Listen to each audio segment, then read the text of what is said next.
Hello everybody, ಎಲ್ಲರಿಗೂ ನನ್ನ ನಮಸ್ಕಾರ. ನಾನು ನಿಮ್ಮ ಐಶ್ವರ್ಯ. ಈ ವಿಡಿಯೋದಲ್ಲಿ ಕ್ರಶ್ ಆಗಿರೋ ಅಂಥವ್ರ ಎನರ್ಜಿ ನಮ್ಮೊಳಗಿರುತ್ತಲ್ಲ, ಅದನ್ನು ಹೇಗೆ ತೆಗೆದುಹಾಕೋದು ಅನ್ನೋದನ್ನ ತಿಳ್ಕೊಳ್ಳೋಣ. ಲವ್ ಎನರ್ಜಿ ತುಂಬಾ ಪ್ಯೂರ್ ಆಗಿರುತ್ತೆ. It's A divine energy. ಪ್ರೀತಿಗೆ ಅಧಿದೇವತೆ ರಾಧಾದೇವಿ, ಲವ್ ಗಾಡೆಸ್ ರಾಧಾದೇವಿ. ಅದಕ್ಕೆ ಮಾತೆ ರಾಧಾ ಅಂದ್ರೆ ಕೃಷ್ಣನ್ಗೆ ಅಷ್ಟೊಂದು ಪ್ರೀತಿ ಇದ್ದಿದ್ದು. ರಾಧಾ ಅಷ್ಟು ಪ್ಯೂರ್ ಆಗಿ ಇದ್ದಿದ್ದ ಕಾರಣನೇ ಬೇರೆ ವ್ಯಕ್ತಿ ಜೊತೆ ಮದುವೆ ಆದ್ರೂ ಸಹ ಕೃಷ್ಣ ರಾಧಾ ಭೂಮಿಗೆ ಬರೋದಕ್ಕಿಂತ ಮುಂಚೆ ಸೋಲ್ ಕಾಂಟ್ರಾಕ್ಟ್ ಮಾಡ್ಕೊಳ್ತೀವಲ್ಲ, ಅದರಲ್ಲಿ ಕೃಷ್ಣ ಲಕ್ಷ್ಮೀ ನಾರಾಯಣಂಗೆ ಹೇಳಿರ್ತಾರೆ, ನಾನು ಬೇರೆಯವ್ರನ್ನ ಮದುವೆ ಆದ್ರೂ ನನ್ನನ್ನು ಬೇರೆ ಯಾವ ಗಂಡಸು ಮುಟ್ಟಬಾರ್ದು ಅನ್ನೋಂಥ ಒಂದು ಕಂಡೀಷನ್ ಹಾಕಿರ್ತಾರೆ. ಅದಕ್ಕೋಸ್ಕರ ರಾಧಾರಾಣಿಗೆ ಬೇರೆ ವ್ಯಕ್ತಿ ಜೊತೆ ಮದುವೆ ಆದ್ರೂ ಸಹ ಕೃಷ್ಣ ದೂರ್ವಾಸ ಮುನಿಗಳಿಂದ ಶಾಪ ಕೊಡ್ಸಿರ್ತಾರೆ ರಾಧಾರಾಣಿ ಅವರ ಗಂಡನ್ಗೆ, ನೀನು ನಿನ್ನ ಹೆಂಡತಿಯನ್ನ ಆಸೆಯಿಂದ ಮುಟ್ಟರೆ ಆ ಕ್ಷಣ ನೀನ್ ಸತ್ತೋಗ್ತೀಯ ಅಂತ ಹೇಳಿ. ಆ ಶಾಪ ಫಲಿತ ಆಗೋದಕ್ಕೆ ರಾಧಾರಾಣಿ ಅಷ್ಟು ಪ್ಯೂರ್ ಆಗಿದ್ದಂತ ಕಾರಣದಿಂದನೇ ಆ ಶಾಪ ಅನ್ನೋದು ಫಲಿತ ಆಯಿತು. ರಾಧಾರಾಣಿಗೆ ಇನ್ನೊಂದು ವರ ಕೂಡ ಅಷ್ಟಾವಕ್ರ ಕೊಟ್ಟಿರ್ತಾರೆ, ಯಾವಾಗ್ಲೂ ಕುಮಾರಿ ರೂಪದಲ್ಲೇ ಇರುವಂತ. ಅಂದ್ರೆ ರಾಧಾರಾಣಿ ಸಾಯೋವಾಗ್ಲೂ ಕೂಡ 16 ವರ್ಷದ ಹುಡುಗಿನೇ ಆಗಿರ್ತಾರೆ. ರಾಧಾ ಮತ್ತೆ ಕೃಷ್ಣನ್ಗೆ ಸಾಕ್ಷಾತ್ ದೇವಾನ್ ದೇವತೆಗಳು ನಿಂತು, ಬ್ರಹ್ಮದೇವನೇ ನಿಂತು ಮದುವೆ ಮಾಡಿಸಿರ್ತಾರೆ. ಆದ್ರಿಂದ ಕೃಷ್ಣನನ್ನೇ ತನ್ನ ಗಂಡ ಅಂತ ನಂಬಿ ರಾಧಾರಾಣಿ ಯಾವಾಗ್ಲೂ ಕೃಷ್ಣನ್ಗೋಸ್ಕರನೇ ಜಪ ತಪ ಧ್ಯಾನ ವ್ರತ ಪೂಜೆ ಉಪವಾಸ ಇದನ್ನೆಲ್ಲ ಮಾಡಿ ಆ ಪುಣ್ಯ ಎಲ್ಲ ಕೃಷ್ಣನ್ಗೆ ಅರ್ಪಿಸ್ತಾ ಇರ್ತಾರೆ. ಅದಕ್ಕೋಸ್ಕರ ಕೃಷ್ಣ ಎಷ್ಟೇ ಯುದ್ಧಗಳು ಮಾಡ್ಲಿ, ಏನೇ ಪ್ರಾಬ್ಲಮ್ ಅಲ್ಲಿ ಸಿಕ್ಕಾಕೊಂಡ್ರು ಸಹ ಕೃಷ್ಣ ಆದಷ್ಟು ಅದರಿಂದ ಗೆದ್ದು ಮುಂದಕ್ಕೆ ಹೋಗೋದಕ್ಕೆ ಸಹಾಯ ಆಗ್ತಾ ಇರುತ್ತೆ. ಇದು ನಿಜವಾದಂತ ಪ್ರೀತಿಯಾದ ಶಕ್ತಿ. ಈಗ ಕೃಷ್ಣನ್ ಕಡೆ ತಿಳ್ಕೊಳ್ಳೋಣ. ಇಲ್ಲಿ ನಾನು ಒಂದು ಸಣ್ಣ ಕತೆ ಹೇಳ್ತೀನಿ. ಒಬ್ರು ಮುನಿಗಳಿರ್ತಾರೆ, ಅವ್ರ ಹೆಸರು ನನಗೆ ಗೊತ್ತಿಲ್ಲ, ಇದು ನಾನು ಯೂಟ್ಯೂಬ್ ನಲ್ಲೇ ನೋಡಿದಂತ ಒಂದು ಸ್ಟೋರಿ.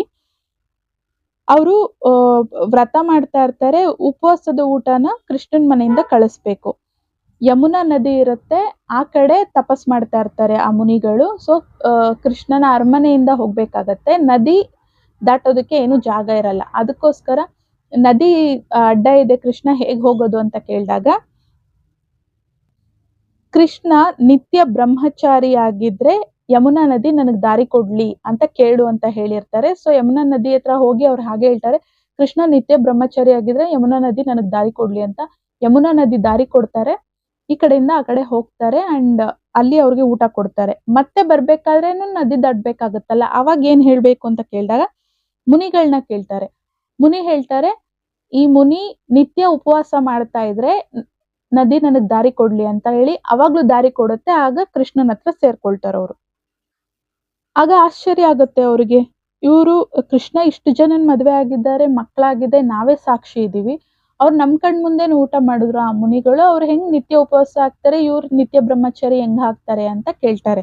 ಆವಾಗ ಕೃಷ್ಣ ಹೇಳ್ತಾರೆ, ನಾವು ಯಾವಾಗ ಪವಿತ್ರವಾಗಿ ನಾವು ನಮ್ಮ ಹೆಂಡತಿಯ ಜೊತೆ ಮಾತ್ರನೇ ನಾವು ಕಾಯ ವಾಚ ಮನಸ್ಸ ನಾವು ಬದುಕ್ತೀವಿ ಆಸ್ ಎ ಪ್ಯೂರ್ ಸೋಲ್, ಆಗ ಅದು ನಮ್ಮ ಹೆಂಡತಿ ಜೊತೆ ಅಥವಾ ಗಂಡನ ಜೊತೆ ಸಂಸಾರ ಮಾಡಿದಾಗ ಅದು ನಿತ್ಯ ಬ್ರಹ್ಮಚರ್ಯಕ್ಕೇನೆ ಅದು ಹೋಲುತ್ತೆ, ಸಮ ಅಂತ ಹೇಳ್ತಾರೆ.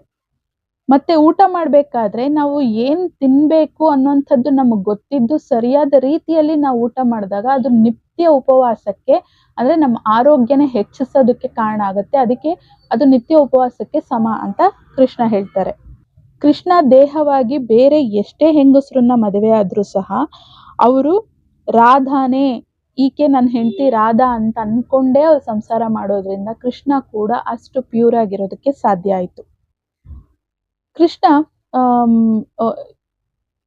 ಅವರು ನಾರಾಯಣ ಸ್ವರೂಪದಲ್ಲಿ ಇದ್ದಾಗ ಎಷ್ಟೋ ಜನ್ಮಗಳ ತಪಸ್ಸನ್ನ ಮಾಡಿ ನಾರಾಯಣನೇ ನನಗೆ ಗಂಡ ಆಗ್ಬೇಕು ಅಂತ ಎಷ್ಟೋ ಜನ್ಮಗಳ ವರಗಳನ್ನ ಕೇಳಿದಾಗ ಎಲ್ಲಾರ್ಗೂ ಒಂದು ವರ ಕೊಟ್ಟಿದ್ರು, ಕೃಷ್ಣನ ಅವತಾರದಲ್ಲಿ ನಾನು ನಿಮ್ಮನ್ನ ಮದುವೆ ಆಗ್ತೀನಿ, ನಾರಾಯಣನಾಗಿ ನಾನು ಲಕ್ಷ್ಮಿಗೆ ಮಾತ್ರನೇ ಗಂಡ, ಇನ್ನೊಬ್ರು ಗಂಡ ಆಗಿರೋ ನನಗೆ ನಿಮ್ಮನ್ನ ಮದುವೆ ಆಗೋ ಅಧಿಕಾರ ಇಲ್ಲ, ಸೊ ಕೃಷ್ಣಾವತಾರದಲ್ಲಿ ಮದುವೆ ಆಗ್ತೀನಿ ಅಂತ ಹೇಳಿದ್ರು ಸಹ ಇಲ್ಲಿ ಬಂದಾಗ ಏನೇ ಆದ್ರೂನು ನಾರಾಯಣ ಲಕ್ಷ್ಮಿ ಗಂಡ ಆಗಿದ್ರಿಂದ ಇನ್ನೊಬ್ಬರ ಗಂಡನ ಮೇಲೆ ಕಣ್ಣು ಹಾಕಿದ್ದು ನಿಮ್ ತಪ್ಪು ಅಂತ ಹೇಳಿ ಯಾವಾಗ್ಲೂ ಅವರು ರಾಧಾ ಜೊತೆ ಇದ್ರೂ ಸಹ ರಾಧನ ಹೆಸರು ಉಚ್ಚಾರಣೆ ಮಾಡ್ತಾ ಅವ್ರಿಗೆ ಬುದ್ಧಿ ಕಲಿಸಿದ್ರು. ಇನ್ನೊಬ್ರು ಗಂಡನ್ ನೀವು ಪ್ರೀತಿಸಿದ್ರೆ ನೀವು ತಪಸ್ಸನ್ನೇ ಮಾಡಿ ಪಡ್ಕೊಂಡ್ರು ಸಹ ಅದು ನಿಮ್ಮ ಸ್ವಂತ ಆಗಲ್ಲ ಅನ್ನುವಂಥ ಪಾಠವನ್ನ ಕೃಷ್ಣಾವತಾರದಲ್ಲಿ ಅಷ್ಟೂ ಜನ ಅವರ ಹೆಂಡತಿಯರೇನು 16,108 ಜನ ಅವರ ಹೆಂಡತಿಯರಿದ್ರು.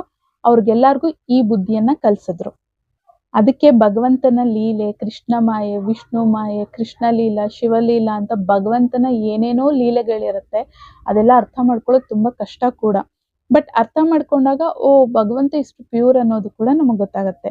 ಸೊ ಭಗವಂತ ಎಷ್ಟು ಪ್ಯೂರೋ ಪ್ರೀತಿ ಕೂಡ ಅಷ್ಟೇ ಪ್ಯೂರ್. ಟ್ವಿನ್ ಫ್ಲೇಮ್ ಲವ್ ಕೂಡ ಇಷ್ಟೇ ಸ್ವಚ್ಛವಾಗಿರುತ್ತೆ.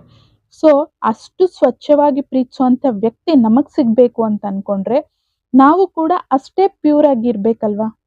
ನಮ್ಗೆ ಇನ್ನೊಬ್ರು ಹೇಳೋ ಅವಶ್ಯಕತೆ ಇಟ್ಕೊಳ್ಬಾರ್ದು ಯಾವತ್ತು. ಇಷ್ಟು ಸ್ವಚ್ಛವಾಗಿ ನನ್ನ ದೇಹ ಮನಸ್ಸು ಬುದ್ಧಿ ಆತ್ಮನ ನಾನು ಸ್ವಚ್ಛವಾಗಿ ಇಟ್ಕೊಂಡಿದ್ದೀನಿ ಅನ್ನೋಂಥ ಪ್ರಶ್ನೆನ ನಮ್ಮನ್ನೇ ಕೇಳ್ಕೊಂಡು ಆ ಸ್ವಚ್ಛವಾಗುವಂಥ ಪ್ರೊಸೀಜರ್ನ ಸ್ಟಾರ್ಟ್ ಮಾಡಬೇಕು. ನಿನ್ನೆವರೆಗೂ ನಾವು ಏನು ಅದು ನಮ್ಮ ಕೈಯಲ್ಲಿ ಇರಲಿಲ್ಲ. ಬಟ್ ಈ ವಿಡಿಯೋ ನಿಮಗೆ ಸಿಕ್ಕಿದೆ, ಇದೆಲ್ಲ ನಿಮ್ಗೆ ಅರ್ಥ ಆಗಿದೆ ಅಂತಂದಾಗ ಇವತ್ತಿನಿಂದ ಅದನ್ನು ಚೇಂಜ್ ಮಾಡ್ಕೊಳ್ಳೋದಕ್ಕೆ ಖಂಡಿತ ಪ್ರಯತ್ನ ಮಾಡಿ.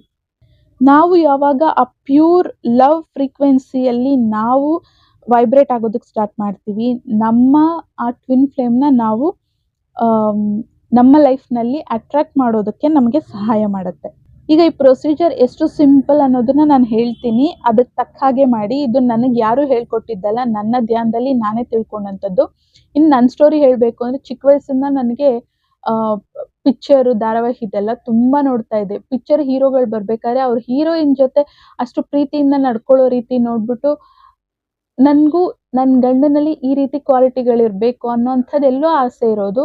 ಅಂದರೆ ಅವರೆಲ್ಲ ಹೆಚ್ಚು ಕ್ರಶ್ಗಳು ನನಗಿರಲಿಲ್ಲ, ಕಡಿಮೆನೇ ಇದ್ದಾರೆ. ಆದ್ರೂ ಸಹ ಅವರ ಒಂದು ಎನರ್ಜಿ, ಅವರ ಒಂದು ಪಿಕ್ಚರ್ ನನ್ನೊಳಗೆ ಉಳ್ಕೊಳ್ತಾ ಹೋಯ್ತು. ಆವಾಗ ನನ್ನ ಧ್ಯಾನದಲ್ಲಿ ನಾನು ಹೋಗ್ತಾ ಹೋಗ್ತಾ ಈ ಥರ ಇದೆ ಅಂತ ಗೊತ್ತಾದ್ಮೇಲೆ ನಾನು ಯಾವ ಪ್ರೊಸೀಜರ್ನ ನಾನು ಮಾಡಿದೆ ಅದನ್ನೇ ಇವಾಗ ನಾನು ನಿಮಗೆ ಹೇಳ್ತಾ ಇದ್ದೀನಿ. ಸೊ ಧ್ಯಾನಕ್ಕೆ ಕುತ್ಕೊಂಡು ಯಾರ ಎನರ್ಜಿ ನನ್ನಲ್ಲಿದೆ ಅಂತ ಹೇಳಿ ಕ್ವಶನ್ ಮಾಡಿ ಒಂದೊಂದೇ ಪಿಕ್ಚರ್ ನಿಮ್ಮ ಕಣ್ಮುಂದೆ ಬರ್ತಾ ಹೋಗುತ್ತೆ. ಬಂದಾಗ ಇದು ಎಷ್ಟು ದಿನ ಬೇಕಿರೋ ತಗೊಳ್ಬೋದು, ಗೊತ್ತಿಲ್ಲ. ಎಷ್ಟು ಜನ ನಮ್ಮೊಳಗೆ ಇದು ಮಾಡ್ಕೊಂಡಿರ್ತಾರೆ ಅನ್ನೋದು ಗೊತ್ತಿಲ್ಲ. ಸೊ ಆ ವ್ಯಕ್ತಿ ಚಿತ್ರ ಕಣ್ಮುಂದೆ ಬಂದಾಗ ಈ ವ್ಯಕ್ತಿಯನ್ನ ನಾನು ರಿಲೀಸ್ ಮಾಡ್ತಾ ಇದ್ದೀನಿ ನನ್ನ ಎನರ್ಜಿ ಫೀಲ್ಡ್ ಇಂದ ಅಂತ ಹೇಳಿ release and heal, release and heal, release and heal ಅಂತ 3 ಸಲ ಹೇಳ್ಬಿಟ್ಟು ನಿಮ್ಮ ಟ್ವಿನ್ ಫ್ಲೇಮ್ ಯಾರು ಅನ್ನೋಂಥ ಕ್ಲಾರಿಟಿ ನಿಮಗಿದ್ರೆ, ಅಂಡರ್ಲೈನ್ ಕ್ಲಾರಿಟಿ, ಇವರೇ ನನಗೆ ನನ್ನ ಟ್ವಿನ್ ಫ್ಲೇಮ್ ಅಂತ ಗೊತ್ತು ಅಂತ ಅನ್ನೋದಿದ್ರೆ ಮಾತ್ರನೇ ಆ ವ್ಯಕ್ತಿಯ ಚಿತ್ರವನ್ನ ನಾನು ಅವ್ರ ಹೆಸರು ಹೇಳಿ ಈ ವ್ಯಕ್ತಿನ ಅಲ್ಲಿ ರೀಪ್ಲೇಸ್ ಮಾಡ್ತಾ ಇದ್ದೀನಿ ಅಂತ ಹೇಳ್ಬಿಟ್ಟು ಒಂದ್ಸಲಿ ಹೇಳಿದ್ರೆ ಸಾಕು. Thank you thank you thank you ಅಂತ 3 ಸಲ ಹೇಳಿ. ಇಷ್ಟೇ, ತುಂಬ ಚಿಕ್ಕ ಪ್ರೊಸೀಜರ್ ಬಟ್ ತುಂಬ ಎಫೆಕ್ಟಿವ್.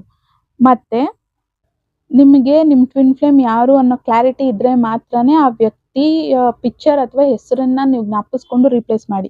ಇಲ್ಲ ಮ್ಯಾಮ್ ನಮಗೆ ಮದುವೆ ಆಗಿದೆ ಆದರೆ ನನ್ನ ಗಂಡ ಅಥವಾ ಹೆಂಡತಿ ನನ್ನ ಟ್ವಿನ್ ಫ್ಲೇಮ್ ಅಂತ ಅನ್ಸೋದಿಲ್ಲ ನನಗೆ, ಅಥವಾ ನನಗಿನ್ನೂ ಮದುವೆನೂ ಆಗಿಲ್ಲ, ಆ ವ್ಯಕ್ತಿ ಯಾರಂತನೂ ಗೊತ್ತಿಲ್ಲ, ಅಥವಾ ನೀವು ಮದುವೆ ಆಗಿರಲಿ ಆಗ್ದಲೇ ಇರಲಿ ನನ್ನ ಟ್ವಿನ್ ಫ್ಲೇಮ್ ಅನ್ನು ಯಾರು ಅನ್ನೋ ಕ್ಲಾರಿಟಿನೇ ನನಗೆ ಸಿಕ್ಕಿಲ್ಲ ಅಂತ ಅಂದರೆ ನಿಮ್ಗೆ ಅಟ್ಲೀಸ್ಟ್ ಡೌಟ್ ಇದೆ ಅಂದರೂ ಸಹ ಆ ವ್ಯಕ್ತಿನ ಅಲ್ಲಿ ರೀಪ್ಲೇಸ್ ಮಾಡಬೇಡಿ. ತುಂಬ ಚಿಕ್ಕ ಪ್ರೊಸೀಜರ್ ಆದರೆ ತುಂಬ ಎಫೆಕ್ಟಿವ್ ಇದೆ. ಆದ್ರಿಂದ ನಿಮಗೆ ಡೌಟ್ ಇದೆ ಅಂತಂದರೆ ನಿಮ್ಮನ್ನೇ ನೀವು ಅಲ್ಲಿ ರೀಪ್ಲೇಸ್ ಮಾಡ್ಕೊಳ್ಳಿ. ನನ್ನನ್ನು ನಾನಿಲ್ಲಿ ರೀಪ್ಲೇಸ್ ಮಾಡ್ಕೊಳ್ತಾ ಇದ್ದೀನಿ. ನನ್ನ ಸೆಲ್ಫ್ ಲವ್, ನಿಮ್ಮನ್ನು ನೀವು ಪ್ರೀತಿಸ್ಕೊಳ್ಳೋ ಅಂತ ಆ ಸೆಲ್ಫ್ ಲವ್ ಆದಂಥ ಎನರ್ಜಿನ ಅಲ್ಲಿ ರೀಪ್ಲೇಸ್ ಮಾಡ್ಕೊಳ್ಳಿ. ಇಲ್ಲ ಅಂದರೆ ನೀವು ಯಾವ ದೇವರನ್ನ ಪೂಜಿಸ್ತೀರ, ಯಾವ ದೇವ್ರ ಮೇಲೆ ನಿಮಗೆ ನಂಬಿಕೆ ಇದೆ, ಆ ದೇವ್ರ ಮೇಲಿರುವಂಥ ನಂಬಿಕೆಯನ್ನ, ಭಕ್ತಿಯನ್ನ, ಪ್ರೀತಿಯನ್ನ ಅಲ್ಲಿ ರೀಪ್ಲೇಸ್ ಮಾಡ್ಕೊಳ್ಳಿ. ಇದ್ದಿದ್ದು ಹೈ ಲೆವೆಲ್ ಆಗುತ್ತೆ. ನಿಮ್ಮ ಎನರ್ಜಿ ಫ್ರೀಕ್ವೆನ್ಸಿ ಮತ್ತೆ ವೈಬ್ರೇಷನ್ ಅನ್ನೋದು ತುಂಬ ಹೈ ಲೆವೆಲ್ಗೆ ಹೋಗುತ್ತೆ ನೀವು ಭಗವಂತನನ್ನ ಅಲ್ಲಿ ರೀಪ್ಲೇಸ್ ಮಾಡಿದಾಗ. ಆಗ ನೀವು ನಿಮ್ಮ ಟ್ವಿನ್ ಫ್ಲೇಮ್ನ ಅಟ್ರಾಕ್ಟ್ ಮಾಡೋದಕ್ಕೆ ಇದು ತುಂಬ ಬ್ಯೂಟಿಫುಲ್ ಪ್ರೊಸೀಜರ್. ಇದು ತುಂಬಾನೇ ಪವರ್ಫುಲ್ ಆಗಿ ವರ್ಕ್ ಮಾಡುತ್ತೆ. ಇನ್ನೊಂದು ತಿಳ್ಕೊಳ್ಳಿ, ಪ್ರೀತಿಸೋದು ಅಂದರೆ ಪ್ರೀತಿಯನ್ನ ಕೊಡೋದಷ್ಟೇ. ನಾವು ಪ್ರೀತಿಸಿದ ವ್ಯಕ್ತಿ ನಮ್ಮನ್ನು ತಿರುಗಿಸಿ ಪ್ರೀತಿಸ್ಬೇಕು ಅನ್ನೋ ಕೋರಿಕೆ ಕೂಡ ಇರಬಾರ್ದು. ಪ್ರೀತಿ ಅನ್ನೋದು ಸೆಲ್ಫ್ಲೆಸ್.